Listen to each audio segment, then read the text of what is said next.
Hello everybody, it's Claire here with another one of my Steampunk Spells projects. This one is just a book, nothing inside it, but lots of detail in it and a really nice starting point to build up an album to match. So I thought I'd share this with you. Let's just put the light on. So the whole thing is an MDF, you can hear it, wooden book, hinged book from the MDF man. That's Rob up at Mansfield. You can see him at the craft shows in the UK.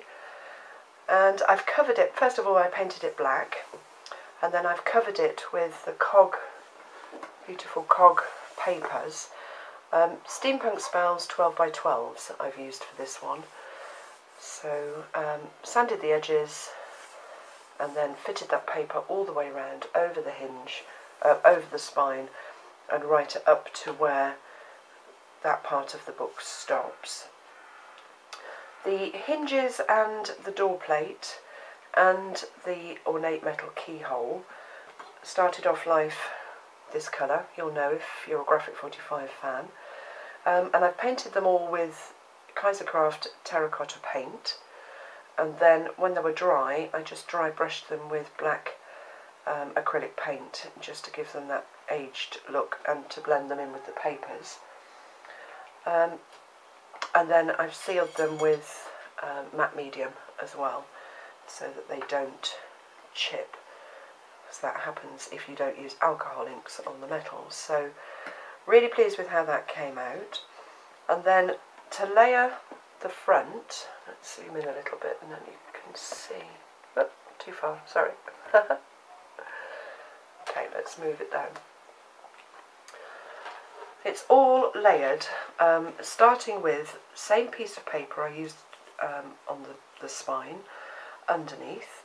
So that one was just inked and stuck down. The edges were distressed a little bit. And then I started off by building up using 6x6 papers. So we've got one up here. I think that's one there, although I'm not 100% sure. Just a small piece, just to give some different dimensions to the colours in the background. And then from the 12x12 Steampunk Spell sheet I cut the border off one corner. It starts down here and works its way all the way up. I mitered the corner at the top and then just added a little bit here, and then ripped the paper and just put that little tag underneath just to finish off that corner. And then there is a little one of the banners here, little circle, and a clock that I cut out of the TikTok papers, and then I've put glossy accents on that one just to, I don't know if you can see, but just to shine it up. And then I used one of the cut aparts, the one with the same border as I've used around the edge of the box, lifted it up on pop dots and stuck it down. And then on that we've got one of the banners. In the corner, before I stuck it down, I just trimmed round the flowers so that I could, just with a craft knife, just so that I could poke this Steampunk Spells banner underneath it. And then I've cut out just one little flower, curved it and stuck it down on that corner. Again, just to give some dimension to that piece. This plate it says Lucky Charms. You can't see it because Lucky Charms is hidden under this Steampunk Spells banner. I've used another one of the pop-outs from the banners collection and just mounted it on a cog there, just poked it underneath, so that says Halloween. And then moving down, love the vintage lady, so I've used her, curved the paper a little bit, inked the edges, and again raised her up on pop dots. And then I put one of the metal pegs at the bottom there that says Remember. And a banner, one of the banners that says Potions and Charms. And then moving right down to the bottom,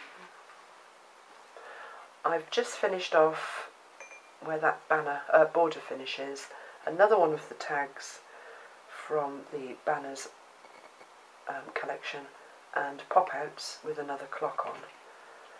And that's it. That's the front of the book. Let's just zoom out a little bit more. And then inside, it's quite simple. I've used the same papers again, but I've used a large book cut apart, and I haven't done anything, as I said, inside it yet, but there is a pocket there to put a large tag. The large tags from the tag album by Graphic 45 fit in there really nicely, and the same on the inside down here. The regular tag from the regular tag album fits really nicely in there. And then this is one of the 6x6 papers that goes beautifully with the cogs paper here. And the pocket's just made up from a cut apart. So that's it so far. It's all sprayed with glimmer mist, goldy glimmer mist, or Perfect Pearls. Perfect Pearls, I think, that one. And then it closes. And then around the sides, I've used the cream paper from the back of the 12x12 pad, cut it into strips that fit inside here, and I've used a nail brush and walnut stain ink, just dragged over the paper just to distress it a little bit to make it look worn. It sort of looks like book pages. I don't know if you can see that, but I've done that all the way round as well. So that's it so far. Hopefully I'll get round to making an album, but everything takes so long and there's so much to work on. So hope you've enjoyed that walkthrough, and I'll be back soon with another video. Thanks for watching.